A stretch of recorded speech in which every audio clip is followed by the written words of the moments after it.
Hello again, everyone, and welcome back to Reddit Aliens. I am John, and as always, thank you so much for being here. A good topic? Let's do it. People of Reddit, what's a time you have felt 100% genuine fear for your life? Please remember to like, share, and subscribe. When I was woken up by my dogs going nuts and found out my house was on fire, by the time I had woken up, the stairs were engulfed in flames. I truly lost all sense of what to do, thought it was all over, eventually got to a window and ended up throwing my dogs out the window. All were okay, and jumping out the window. I never would wish for that feeling on anybody. It was 5 years ago, almost to the day. I was home with my two daughters, who at the time were 3 and just over 1. I was giving them a bath, kneeling on the ground, and all of a sudden it felt like something exploded in my heart. I remember thinking, just get the kids out of the water, nothing else matters. I got them out of the water and was able to call an ambulance. I was taken to the hospital, and long story short, I had blood clots in both lungs and my right knee. They think a piece of the knee blood clot broke free and passed through my heart. I'm very lucky to be alive and so grateful I was able to get my daughters out of the tub. I found out that I have multiple blood clotting disorders and am on blood thinners for life, but I'm alive. My wife and son were out of town, so I had the house to myself. I used that opportunity to do something I never get to do, have a shower with the washroom door open. Small things like that make me happy. Anyway, I was just getting out of the shower when without a sound I see someone's head slowly go by in the dark corridor outside the washroom door. I nearly shat myself in terror. The doors were all locked. How did anyone get in? And there was something unnatural and menacing about that slow, silent glide by the door. Like they must have known I was there, but they just didn't care. Plus, whoever it was really tall. The head was 7 feet off the ground. My heart raced so fast I thought I was going to have a heart attack. Wet and terrified, I peered out the door to find the mystery solved. The head was my son's helium balloon toy, partly deflated over time, floating by on a slight air current. In short, I had nearly been frightened to death by my kid's toy. Not my proudest moment. When I was still a beginning diver, I basically misjudged a turn at a highway exit when it was raining. My car swerved and I turned around. Somehow, I managed to get it to stop, but I ended up bumping the side of the railing with my back of the car, and the car turning more than 180 degrees on the road before coming to a halt. This is a very busy exit, and if someone had been right behind me, I'd have been dead. Somehow I managed to gather my wits, restart the car, turn it around, and drive off before another car hit me. I stopped at the earliest possible parking opportunity, and that was when I felt it. The fear just started shaking uncontrollably. Running out of gas in my boat with my girlfriend in open water during a storm. Ended up on a shoal, trying to hold the boat while a friend brought us more fuel. Honestly thought the waves would wash us away and drown. Driving to Alaska on the Alcan, came around a turn and standing in the road was a mother brown bear and 2 cubs. I was in a 1980 Ford Courier pickup with the exterior body thickness of an aluminum can. I came to a quick halt as she faced the vehicle in a clearly protective stance. Unsure if backing up would set her off, I put it in reverse and sat unmoving for what felt like an eternity until the cubs ambled into the woods and she followed. I once woke up with my diaphragm cramped up and basically almost completely unable to breathe, and with an unreasonable pain in my chest. I was cold as hell and sweating profusely. I could not stand up and every position hurt terribly. Lying on the side like a fetus hurt the least. I was sure I was going to die. After a few minutes of panic though, I was sort of okay with it. The situation resolved itself in about 40 minutes, but they were not pleasant. 20 years later, I still remember the sensation. I got dengue twice, which is a painful virus in Southeast Asia. There are only 4 strands of dengue, and if you survive one, you're immune to that one for life. I survived the first one and was in my bed for 2 weeks. I felt paralyzed and I couldn't do anything. Using any technology gave me a headache. I recovered completely fine, and then a few months go by and I caught dengue twice. If you don't know, catching it multiple times is a lot more dangerous. I had internal bleeding and my life was a misery. I was genuinely fearing. I obviously recovered really well actually, better than most people. This time it took a month to recover. I ended up having vein issues in my left kidney and testicle, but I had to get surgery to cut those veins and basically force my body to use other passages. If you catch it, get medical help, and you'll have a pretty good chance at recovery. However, the fever spikes you get from it are something different. If you're an active person, it will take ages to get back into sports. A few years back, I was in a toxic relationship with an individual suffering from several mental illnesses. He refused to take medications. I had not a clue how bad it had gotten until he was driving us back to our apartment. He started rambling about how God chose him to save my soul and I was a fallen angel. He would send me back to heaven. He floored the gas on a short dead-end road and almost drove into a cement wall. I remember briefly wondering if I should jump out of the car at 50 miles per hour or stay in and pray the airbag saved me. He slammed the brake last minute as I was about to open the door and jump. Absolute fear. I ended up hospitalized a few days later due to other shitty relationship-related events and never saw him again. Hands down, one of the more terrifying moments of my life, but not the only one I experienced by being with him. The morning of my mom's wedding, everyone relaxing, eating breakfast, clothes everywhere, cousins running around, all the adults are on their porch chilling. I hear my daughter screaming.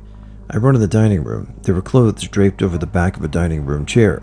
The clothes had a metal coat hanger on them. She had gotten the hook of the metal hanger under her eyelid.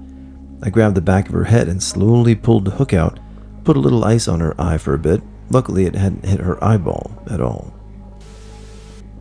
This was a combination of fear and shock, but 2 years ago, my now wife's landlord roommate committed suicide. The day before he did, he texted me asking if I could come by after work to feed his cats. He said he'd be leaving and wouldn't be back in time to feed them.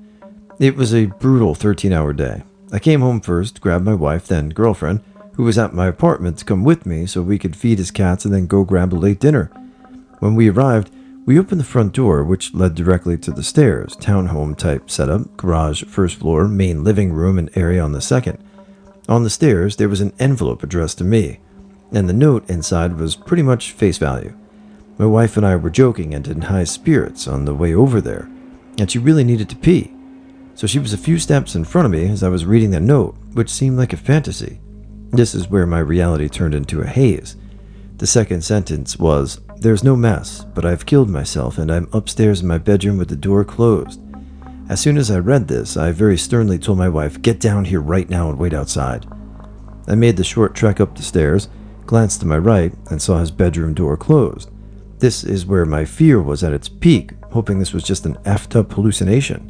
But when I reached for the doorknob and opened, I couldn't believe what I was seeing. He had a large medical-sized tank of nitrous that he had rigged up to a suicide bag, Google if you must, that he placed over his head and secured with a headband around his throat. His whole head was so purple and blue. I could feel myself about to puke, and I kinda tripped going back down the stairs and outside. I took my phone out without saying anything to my girlfriend, and she only found out when I told the 911 dispatcher that my girlfriend's roommate had committed suicide. After somewhat composing myself and heeding the dispatcher's advice, I ran back upstairs and removed the bag and began giving CPR, but I only made it like 10 pumps because fluid began coming out of his mouth and his eyes rolled open, and they were just glosses over and lifeless and gone. The paramedic said he was gone for a while, and there wasn't anything more I could have done, but I still wonder, had I not gone downstairs first after discovering him to make the call, and if I would have taken that effing plastic bag off immediately, he might have had a chance. But there you have it, my most fearful moment. To anyone reading, this is the first I've ever written about this, and getting it out was very cathartic. Suicide is effed. Please reach out if you're struggling. Life is amazing, and the friends and family you leave behind are scarred forever. I'm just glad you were able to discern the message in the note before your girlfriend went up there. That's just a bad situation, so not much to say except sorry. I was flying an airliner. We were maybe 1,000 feet above the ground while on approach to land at a smaller airport.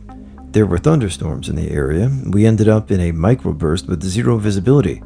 We got a wind shear warning in the cockpit and started to go around. At full throttle and the nose up, we were still sinking at around 400 feet per minute. Everything seemed to be running in slow motion. Both me and the other pilot were running through our required actions and call-outs due to the training. In the back of my mind, all I could think about was I can't see the ground and we're falling. I know there's a hill out here somewhere. This is where I'm going to die. The plane got down to around 400 feet off the ground before it finally started to climb. This was the most fear I'd ever felt in my life.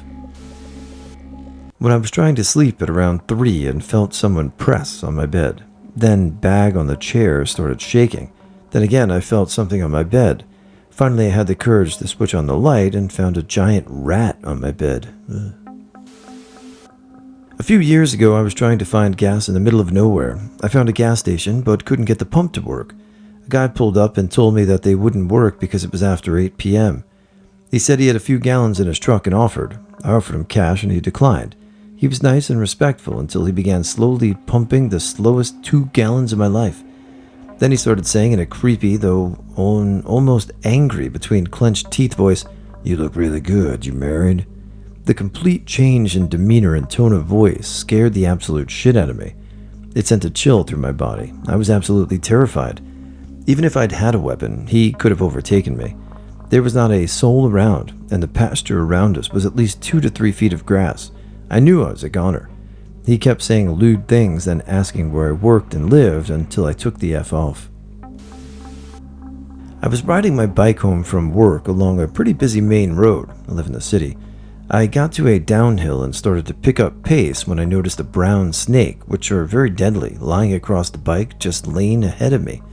There was a car in the lane next to me, and it was too late to stop, but I somehow managed to dodge the snake and kept riding. About 50 meters later, just as I thought I was safe, I heard a very loud hissing and felt something rush past my leg and thought the snake had somehow caught up and bitten me. It turns out my back tire burst, but in the moment I was absolutely terrified. I used to measure roofs for a solar company. One time I went up on a very steep roof of a 2-story house alone and without a harness. This roof plane was too steep to walk and the shingles were old and crumbling, so I had to crawl so I didn't slide down toward the edge. After about an hour of crawling around, the sun began to bake the shingles, so they were too hot to touch, so I decided to bug out. As the roof was too steep to walk, the only way to the ladder was by scooting on my butt with my feet pointed toward the edge. Every time I'd skid toward the edge, my heart exploded in fear because it was hard to stop from moving. I had to use my hands to slow myself down, and they were getting burned. All I could do was rub my palms on my legs to transfer some of the heat, but they were being scorched. Imagine putting your hand on a hot frying pan full of grit. I was completely alone in a faraway town with no one to call. It took forever to get to the ladder, and by the time I did, I was shaking and drenched in sweat. When I finally got back to the ground, some people came out from a nearby house and said they saw me and were ready to call 911. I had burn blisters on both palms, and I never went on a roof like that again without a helper or PPE. I'm from the Dominican Republic. There are a lot of dogs in the streets, and they usually hang in these colmados, mini markets. They're pretty much every neighborhood. My parents would send me to buy stuff almost every weekend, and the dogs would chase me a lot of the time since the colmados sell over the counter. I would have to buy whatever it was and try not to let the dogs see me, and if they saw me I had to run uphill while being chased by 5 dogs. That wasn't fun. My SO was in a kind of slump emotionally for a bit, and while I was at work he texted me and seemed pretty down. I asked him what was up, he didn't respond. I tried calling, but he denied my calls.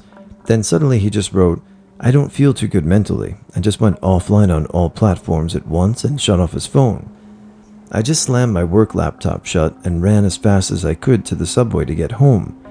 When I finally reached the apartment, he wasn't even there. I was so freaked out, I was just screaming his name like a madwoman, somehow hoping he'd respond. Everything turned out just fine in the end, and he apologized for scaring me, but oh man, I was so sure I was going to be the one to find his body that day. The time I got into bed with my girlfriend and immediately started coughing up blood, ran into the bathroom and held onto the sink for dear life. Every breath I tried to take, I just ended up wheezing more blood out of my lungs. By the time the ambulance got there, I'd pretty much come to terms with this is how I died. Then it slowed down and finally stopped by the time I got to the ER. Long story short, it turned out to be Hodgkin's lymphoma. Had chemo for 6 months and am cured now with minimal repercussions. Scariest time of my life. When I was younger, around 15 or 16, maybe, I was home alone. We owned a dog, so most noises, you could just say, it was the dog. But that night, the dog was laying with me in the bed, and I heard a noise downstairs. Me, being the paranoid F I am, already had the baseball bat from my brother next to my bed. I grabbed it and went to the stairs, and I saw a light flashing by. It looked like a flashlight. So I grabbed the baseball bat tighter and had tears in my eyes, but I went downstairs. There was nothing. Everything was all right. It was my biggest fear, but at the same time, the biggest relief I've ever had. Still, I wonder where the light came from. A car would be impossible because the street is on the other side of the house, and lights from the neighbors as well, so there's that.